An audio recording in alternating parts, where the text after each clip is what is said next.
বাচ্চারা লেখাপড়া করলে কি হবে, লেখাপড়া করা কেন প্রয়োজন, এই সকল কিছু আজ আমরা গানে গানে শিখব। কেমন? চলো শুরু করা যাক। গল্পের নাম আধারে আলোর দিশারি, ছোট মিনার গল্প। অনেক দিন আগের কথা, এক ছোট্ট গ্রামে বাস করো তো মিনা। মিনা ছিল খুব চঞ্চল আর মিষ্টি একটি মেয়ে। সে সারাদিন খেলাধুলা করতে ভালোবাসতো, প্রজাপতির পেছনে ছুটতো আর পাখির গান শুনতো।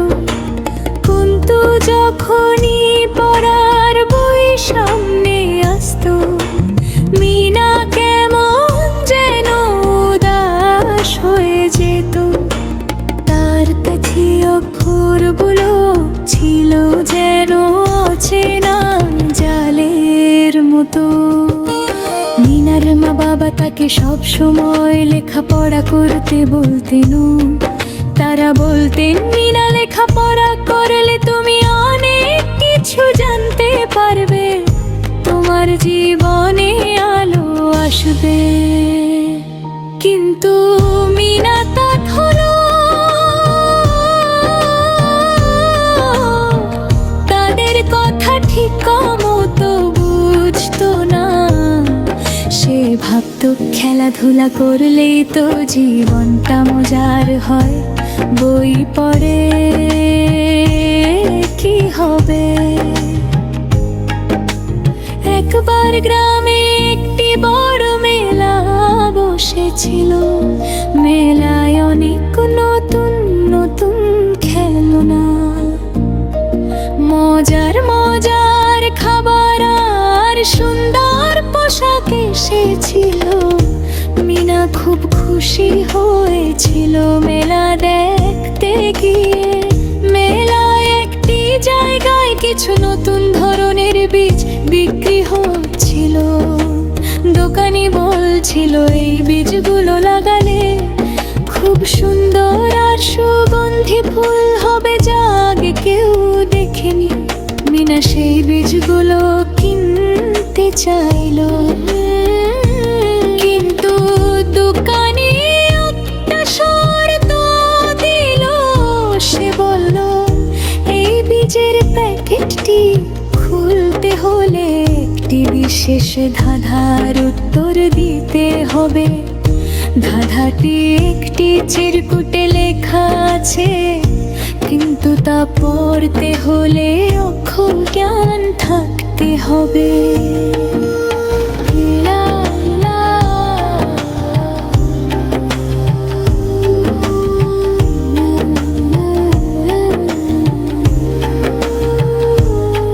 মিনা চিরকুটটি হাতে নিয়ে দেখলো, তাতে ছোট ছোট অক্ষর লেখা আছে, কিন্তু সে তো পড়তে জানে না। সে বারবার চেষ্টা করলো, কিন্তু একটি অক্ষরও তার কাছে পরিচিত মনে হলো না। মিনা খুব মন খারাপ করে দাঁড়িয়ে রইল। সে দেখলো অন্য যে সব ছেলে মেয়েরা লেখাপড়া জানে, তারা সহজেই চিরকুট পড়ে ধাঁধার উত্তর দিচ্ছে, এবং সে আশ্চর্য তো কিনে নিচ্ছে। মিনার খুব দুঃখ হলো। সে বুঝতে পারল লেখাপড়া না জানার কারণে সে কত সুন্দর একটি সুযোগ হারালো। সেদিন মিনা সিদ্ধান্ত নিল, সে আর খেলাধুলা নয়, মন দিয়ে লেখাপড়া করবে। পরের দিন থেকে মিনা খুব মনোযোগ মনোযোগ দিয়ে স্কুলে যেতে শুরু করলো। সে প্রতিটি অক্ষর চিনতে শিখলো, শব্দ গঠন করতে শিখলো এবং পড়তে শুরু করলো গল্পের বই।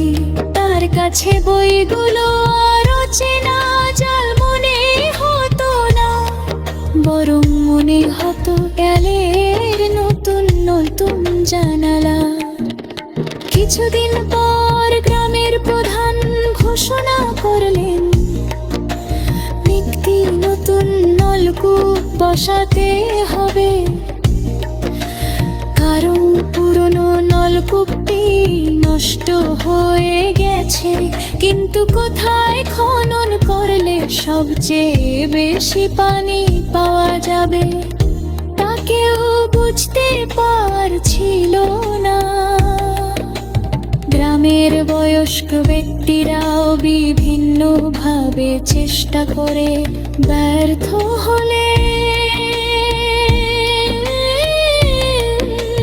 তখন মিনা যে এখন বেশ কিছু পড়ালেখা শিখেছে, সে একটি পুরনো বইয়ে পড়লো যে মাটির গভীরে অখার পানি থাকে তা বোঝার জন্য কিছু নির্দিষ্ট লক্ষণ থাকে।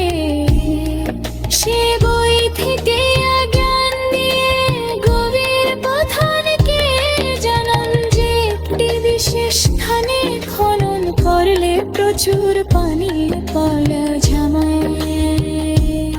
সবাই মিনার কথা শুনে প্রথমে অবাক হলো, কিন্তু তার আত্মবিশ্বাস দেখে তারা যে হলো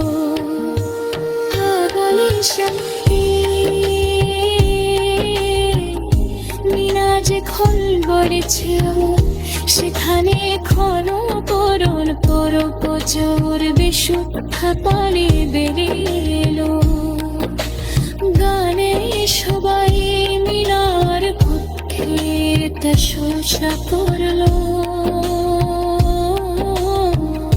মিনা সে বুঝলো লেখাপড়া শুধু একটি সুখলাই, একটি জীবনে চড়ার পথরে পুচ্ছরানো ভাবে দরব শেষে খান করা যায়। এরপর থেকে মিনা আরো মন দিয়ে লেখাপড়া করত। সে বড় করে দাঁড়িয়ে তারও শিখে তারানো সবাইকে লেখাপড়ার করে হতো বোঝাতো। তার দেখানো